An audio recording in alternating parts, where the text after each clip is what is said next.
Hello friends, இன்றைக்கி நம்ம digital அரெஸ்ட்னா என்ன, சைபர் ஸ்கேம்ஸ்லாம் எப்படியெல்லாம் எவால்வ் ஆகிட்டு இருக்குதுன்னு பற்றி பார்க்கலாம்.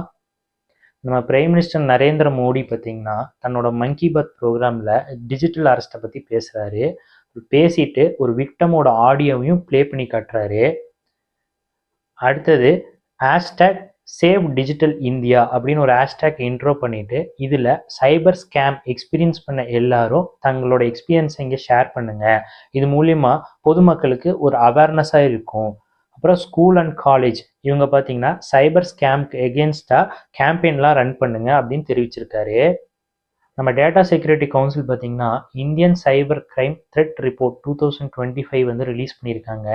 இவங்க பார்த்தீங்கன்னா 2025 பார்த்தீங்கன்னா AI deep fake technology use பண்ணி நிறைய ஃப்ராட்ஸ் நடக்க போகுது. அது எக்ஸ்க்ளூசிவாக பார்த்தீங்கன்னா ஹெல்த் கேர்லேயும் ஃபினான்ஷியல் செக்டர்லேயும் ஜாஸ்தி நடக்க போகுதுன்னு தெரிவிச்சிருக்காங்க. இப்போ சைபர் கிரிமினல்ஸ் பார்த்தீங்கன்னா இந்த ஏஐ யூஸ் பண்ணி அக்யூரேட்டாக அவங்க கேம்பெயின் ரன் பண்ணி மெசேஜோ இமெயில் மூலிமா நம்மக்கிட்ட அனுப்பிச்சு நம்மக்கிட்டேருந்து இன்ஃபர்மேஷன் எடுக்க முடியும். எடுத்துட்டு அவங்க ஃப்ராட் பண்ணதும் பார்த்தீங்கன்னா கண்டுபிடிக்க முடியாத அளவுக்கு அவங்களால பண்ண முடியும்னு தெரிவிச்சிருக்கிறாங்க. இந்தியன் கவர்மெண்ட் பார்த்தீங்கன்னா Indian cyber crime coordination centre அப்படின்னு ஒன்று ஆரம்பிச்சிருக்காங்க. இதில் கிட்டத்தட்ட 7000 கேஸ் ஒரு நாளைக்கு ரெஜிஸ்டர் ஆகுது.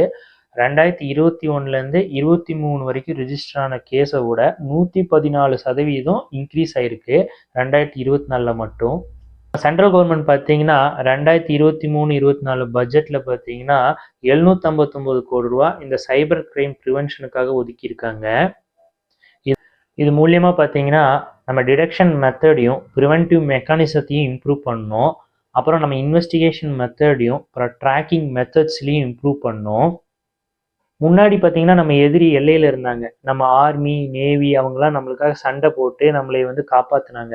இப்போ எதிரி பார்த்தீங்கன்னா எல்லையை தாண்டி நம்ம வீட்டுக்குள்ளேயே வந்து நம்மளை ஃபினான்ஷியல் ரீதியாக தாக்கி நம்மளை மன உளைச்சலுக்கு ஆளாக்குறாங்க. இப்போ சைபர் கிரிமினல்ஸ் பார்த்தீங்கன்னா நாளுக்கு நாள் வந்து ஜாஸ்தி ஆகிட்டே இருக்கிறாங்க. அவங்க டெக்னாலஜியும் நல்லா யூஸ் பண்ண ஆரம்பிச்சிட்டு இருக்காங்க. அதனால எஃபெக்டிவ் ப்ரிவென்டிவ் மெஷர்ஸ் நம்மக்கிட்ட இல்லைன்னா நம்ம கான்ஸ்டண்ட்டாக நம்ம ஒரு த்ரெட்டில் தான் இருப்போம். ஃபினான்ஷியல் ஸ்கேம் ரிலேட்டடாக ஒரு 3 எபிசோட் நான் சொல்கிறேன். முதல்ல பார்த்தீங்கன்னா ஃபின்டெக் அப்படின்னு ஒரு சைனீஸ் கம்பெனி பார்த்தீங்கன்னா ஷார்ட் டேர்ம் லோன் கொடுக்குற ஒரு ஆப். இவங்க பார்த்தீங்கன்னா ஒரு கோடி ரூபாவில் வந்துட்டு அவங்க பிஸ்னஸை ஸ்டார்ட் பண்ணி கிட்டத்தட்ட 90 நாளில் 5.2 கோடி ரூபா சம்பாதிச்சிருக்கிறாங்க. இது கிட்டத்தட்ட 500% லாபம். நம்ம என்ஃபோர்ஸ்மெண்ட் டைரக்டரேட் இதை இன்வெஸ்டிகேட் பண்ணும்போது பார்த்தீங்கன்னா இவங்க 5000 ரூபா ஒரு லோன் கொடுக்குறாங்கன்னா பிளாட்ஃபார்ம் ஃபீனை 1500 ரூபா வாங்கிக்கிறாங்க. பாக்கி 3500 ரூபா தான் உங்ககிட்ட கொடுக்குறாங்க. ஆனால் 5000 ரூபாய்க்கு நீங்கள் 36% வரைக்கும் வட்டி கட்டிட்டு இருப்பீங்க. இது நீங்கள் 3லேருந்து 4 வாரத்துக்குள்ளே கட்டணும். சப்போஸ் கட்ட முடியலன்னா அந்த கடனுக்கு இன்னொரு கடன் அப்படின்னு சொல்லி கடன் தான் குட்டி போயிட்டு இருக்கும். அப்போது உங்களுக்கு ப்ரெஷரும் ஜாஸ்தி ஆகிட்டே இருக்கும். இப்போ கம்பெனிஸ்க்கும் பார்த்தீங்கன்னா அவங்க இனிஷியலாக இருக்கிறது தான் அவங்க காசு. அதுக்கப்புறம் பார்த்தீங்கன்னா ஒரு விக்டம் கிட்டேருந்து தான் வாங்கி இன்னொருத்தருக்கு கொடுப்பாங்க. அப்புறம் அவரை விக்டம் ஆக்கிட்டு அவர்கிட்டேருந்து வாங்கி இன்னொருத்தருக்கு அப்படியே தான் போயிட்டுருக்கும். இதை வந்து செல்ஃப் ஃபினான்சிங் மாடல் அப்படின்னு சொல்லி சொல்கிறாங்க. இப்போ உங்களுக்கு கடனை ரிக்கவரி பண்ணுறது ரொம்ப முக்கியம். ஏன்னா அந்த ரிக்கவரி பண்ணுற காசை தான் அவங்க இன்னொருத்தவங்களுக்கு லோனாக கொடுப்பாங்க. அப்போது அதை வந்து வாங்குறதுக்கு நேராக வந்து ஆரம்பித்து மிரட்டுறது, அப்புறம் உங்கள் ஃப்ரெண்ட்ஸ் அண்ட் ஃபேமிலிஸ்க்கு உங்களை பற்றி தப்பாக மெசேஜ் அனுப்புறது, இவர் வந்து திருடன் அப்படி இப்படின்னு, அப்புறம் உங்களை பற்றி தப்பான ஃபோட்டோஸ் அனுப்புறது. நீங்கள் எப்போ அந்த ஆப்பை இன்ஸ்டால் பண்ணுறீங்களோ அப்போ எல்லாத்துக்குமே பர்மிஷன் கொடுத்துட்டீங்க. அப்போது உங்கள் கேலரியை அவங்க யூஸ் பண்ணலாம், உங்கள் காண்டாக்ட் அவங்க யூஸ் பண்ணலாம். அது மூலியமாகவும் உங்களுக்கு த்ரெட்டன் பண்ணுறாங்க. பிசி ஃபினான்ஷியல் சர்வீஸ் அப்படின்னு ஒரு சைனீஸ் கம்பெனி அவங்களோட லாபத்தில் 429 கோடி ரூபாவை பார்த்தீங்கன்னா சைனாக்கு அமைச்சிருக்காங்க. இது நிறைய போகஸ் டிரான்சாக்ஷன் மூலியமாக இல்லீகலாக அமைச்சிருக்காங்க. இது வந்து ஃபெமாவை வந்து வைலேஷன் பண்ணியிருக்கிறாங்க. இதுவும் நம்ம இடி கண்டுபிடிச்சிட்டாங்க. நம்ம காசு அவங்க எக்கனாமியை வளர வைக்கிற மாதிரி ஆகிடும். இப்போ நம்மக்கிட்டேருந்து இவன் சம்பாதிச்ச காசை இல்லீகலாக சைனாக்கு அனுப்புகிறான். அப்போது அவங்க எக்கனாமி தான் ப்ராஸ்பர் ஆகும். நம்ம எக்கனாமியில் பார்த்தீங்கன்னா இவங்களோட மெயின் மோட்டிவே என்ன, நம்ம இந்தியன்ஸை வந்து கடன் வலையில் சிக்க வச்சு அவங்கள மன ரீதியாக வந்துட்டு அவங்கள துன்புறுத்தணும். அப்போ தான் பார்த்தீங்கன்னா அவங்களுக்கு இப்போ என்ன பயம்னா சைனா வந்து இந்தியா வந்து சைனாவோட பெரிய ஆள் ஆகிடுவாங்களோன்ற பயம். அப்போது இந்தியாக்கிட்ட தான் லார்ஜஸ்ட் ஒர்க் ஃபோர்ஸ் இருக்குது. இப்போ இந்தியாவை எப்படிலாம் தாக்கி வீக் பண்ணணுமோ அப்படியெல்லாம் அவங்க பண்ணுறாங்க. அடுத்தது டிஜிட்டல் அரெஸ்ட். நம்ம ரிட்டையர்ட் ஐபிஎஸ் ஆஃபீஸர் நட்ராஜ் அவர் வந்து தினமணியில் வந்து ஒரு ஆர்டிக்கிள் எழுதியிருக்காரு. அதில் பொதுவாகவே நம்ம காமன் பீப்புளுக்கு பார்த்தீங்கன்னா போலீஸ் ஸ்டேஷனாலே ஒரு பயம். போலீஸ் ஸ்டேஷனில் ஒரு இன்வெஸ்டிகேஷனுக்காக உங்களை கூப்பிட்டா கூடியும் அதை வந்து அவங்க அவமானமாக நினைக்கிறாங்க. நிறைய பேர் பார்த்தீங்கன்னா இன்வெஸ்டிகேஷனுக்கு லேட்டானவங்க கூட சூசைட்லாம் பண்ணியிருக்கிறாங்க. அங்கே நீங்கள் இன்னசென்ட்னா நீங்கள் கோர்ட்டில் வந்து எப்படியும் ப்ரூவ் பண்ணிடலாம். அதனால் எதை நினச்சும் நீங்கள் பயப்படாதீங்க அப்படின்னு அவர் சொல்கிறாரு. ஏன்னா இந்த ஆட்டிடியூடை தான் வந்துட்டு இவங்க வந்து நம்மளுக்கு எதிராக யூஸ் பண்ணுறாங்க. இப்போது சென்னையை சேர்ந்த ஒருத்தருக்கு பார்த்தீங்கன்னா டெல்லியிலேருந்து ஒரு கால் வந்திருக்குது. அதில் வந்து இந்த மாதிரி வருமான அதிகாரியாக நாங்கள் பேசுகிறோம், இது மாதிரி உங்களோட அக்கௌண்ட்லேருந்து பார்த்தீங்கன்னா நிறைய இல்லீகலாக டிரான்சாக்ஷன் இருக்குது, டெரரிஸ்ட் கூடலாம் உங்களுக்கு கனெக்ஷன் இருக்குதுன்னு அவங்கக்கிட்ட சொல்லும்போது அவர் நம்பலை.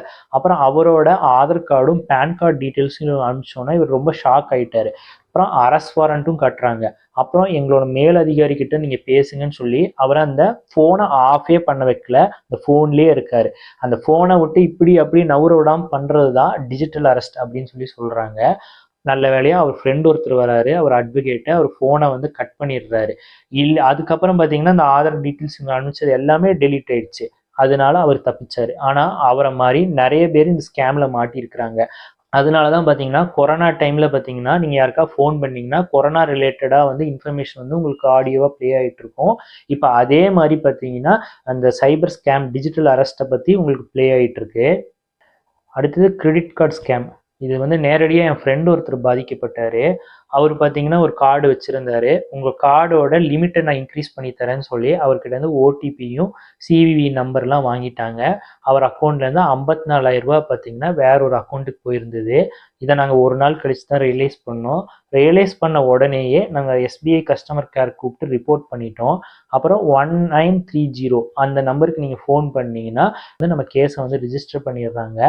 அதுக்கப்புறம் பார்த்தீங்கன்னா நான் அங்கேருந்து சைபர் கிரைம் டிபார்ட்மெண்ட் எங்கே இருக்கோ இந்த ரெஃபரன்ஸ் நம்பர் எடுத்துகிட்டு நாங்கள் அங்கே போனோம். அவங்க ரிட்டர்ன் கம்ப்ளைண்ட் ஒன்று கேட்டாங்க. அதை நாங்கள் எழுதி கொடுத்தோம். எழுதி கொடுத்து ஒரு 2 நாளில் வந்து எங்களுக்கு அமௌண்ட் வந்து வந்துடுச்சு. அப்புறம் தான் அங்கே போலீஸ் ஆஃபீஸர் சொன்னார், எங்கே க்ரைம் நடந்தாலும் இங்கே 1930 24 ஹவர்ஸ்க்குள்ளே நீங்கள் ரிப்போர்ட் பண்ணுங்கள், இல்லைன்னா cybercrime.gov.in இதுலேயும் ரிப்போர்ட் பண்ணலாம். ஏன்னா நிறைய இந்த மாதிரி ஃப்ராட் நடக்கிறது பார்த்தீங்கன்னா மியூல் அக்கௌண்ட் அப்படின்னு சொல்கிறாரு. அதாவது அக்கௌண்ட் அவங்க பேரில் இல்லாமல் வேற ஒருத்தவங்க பேரில் இருக்கும். அப்போது நீங்கள் காசு ஒன்ஸ் அங்கே உள்ளே போயிடுச்சுன்னா அந்த அக்கௌண்ட்லேருந்து பிரித்து அந்த அக்கௌண்ட் வெவ்வேறு அக்கௌண்ட்டுக்கு காசு அனுப்பிச்சிடுவாங்க. இப்போ இந்த அக்கௌண்ட்டில் காசு இருந்தால் தான் நம்ம எடுக்க முடியும். இது பிரிச்சுட்டாங்கன்னா நம்மளால முடியாது. உங்கள் ஃப்ரெண்ட் ரொம்ப லக்கி, அவங்க பிரிக்காமல் வச்சுருந்தனால எஸ்பிஐக்காரங்க அதெல்லாம் இது பண்ணி ரிவர்ஸ் பண்ணிட்டாங்க. அதுக்கு ஒரு 1500 வந்து நம்மளுக்கு சார்ஜ் பண்ணாங்க. அதனால் என்ன க்ரைம் நடந்தாலும் எவ்வளோ ஏர்லியஸ்ட்டாக நீங்கள் ரிப்போர்ட் பண்ண முடியுமோ அவ்வளோ ஏர்லியஸ்ட்டாக ரிப்போர்ட் பண்ணிட்டீங்கன்னா உங்கள் பணம் திரும்பி வர்றதுக்கான வாய்ப்பு வந்து ரொம்ப ஜாஸ்தி. அதனால் நம்ம டேட்டா செக்யூரிட்டி கவுன்சிலும் பார்த்தீங்கன்னா இந்த சைபர் க்ரைமை பற்றி ஒரு அலர்ட்டும் கொடுத்துட்டாங்க. பொதுமக்களும் பார்த்தீங்கன்னா அன்றாடம் பார்த்தீங்கன்னா நிறைய க்ரைம்ஸை வந்து ஃபேஸ் பண்ணிட்டு இருக்காங்க. இது ஒவ்வொன்றா இப்போ வெளியில் தெரிய ஆரம்பிச்சுது. கிரிமினல்ஸும் பார்த்தீங்கன்னா புது புது டெக்னாலஜி புது புது மெத்தட்ஸை யூஸ் பண்ணி நம்மக்கிட்டேருந்து காசு பறிக்க தான் பார்த்துட்டு இருப்பாங்க. அதனால் நம்ம ஃபினான்ஸை எவ்வளோ நீட்டாக நம்மளால் ஹேண்டில் பண்ண முடியுமோ அவ்வளோ சேஃப்டியாக நம்ம ஹேண்டில் பண்ணணும். ஏன்னா இது வந்து நம்மளோட ஹார்ட் ஏர்ன்டு மணி. யாரோட ஆசை வார்த்தைக்கும் நம்ம வந்துட்டு செவி சாய்க்காமல் அதிக லாபத்தை நோக்கி போகாமல் அப்படிலாம் இல்லாமல் நியாயமான வழியில் நம்ம கவர்மெண்ட் வந்து நிறைய ஸ்கீம் அனௌன்ஸ் பண்ணியிருக்கிறாங்க. அதில் நம்ம இன்வெஸ்ட் பண்ணி நம்ம காசு சம்பாதிச்சுக்கலாம். அநியாயமாக வந்துட்டு நம்ம காசு இழக்கிறத விட ஸ்லோ க்ரோத்தாக இருந்தாலும் நம்மளுக்கு வந்து ரிட்டர்ன் வந்து ஷூராக இருக்கிற மாதிரி இருக்குல்ல நம்ம இன்வெஸ்ட் பண்ணலாம். அதனால் சைபர் ஸ்கேம்ஸில் நம்ம மாட்டி நம்ம மன அமைதியும் நம்ம பொருளாதாரத்தையும் இழக்காமல் ரொம்ப ஜாக்கிரதையாக இருங்க. இந்த டிஜிட்டல் அரெஸ்ட் நான் சொன்னேன் இல்லைங்க, அந்த மாதிரி யாராச்சும் உங்களை ஃபோன் பண்ணி த்ரெட்டன் பண்ணாங்கன்னா நீங்கள் உடனே ஃபோனை கட் பண்ணிடுங்க. நியரஸ்ட் போலீஸ் ஸ்டேஷனில் போய் ரிப்போர்ட் பண்ணிவிடுங்க. அதனால் நம்ம எந்த ஒரு ஆப்ஷனும் சைபர் கிரிமினல்ஸ்க்கு விடக்கூடாது. நம்ம கொஞ்சம் வந்துட்டு லூஸ் இது விட்டாலும் அவங்க உள்ளே நுழைஞ்சு நம்மக்கிட்டேருந்து நம்ம காசையும் நம்ம மன அமைதியும் எடுத்துகிட்டு போயிடுவாங்க. ஹோப் இந்த வீடியோ உங்களுக்கு பிடிச்சிருக்கும்னு நினைக்கிறேன். பிடிச்சிருந்தா லைக் பண்ணுங்கள், யாருக்கு தேவையோ ஷேர் பண்ணுங்கள். இதே மாதிரி இன்னொரு வீடியோ சந்திக்கிறேன். பாய்.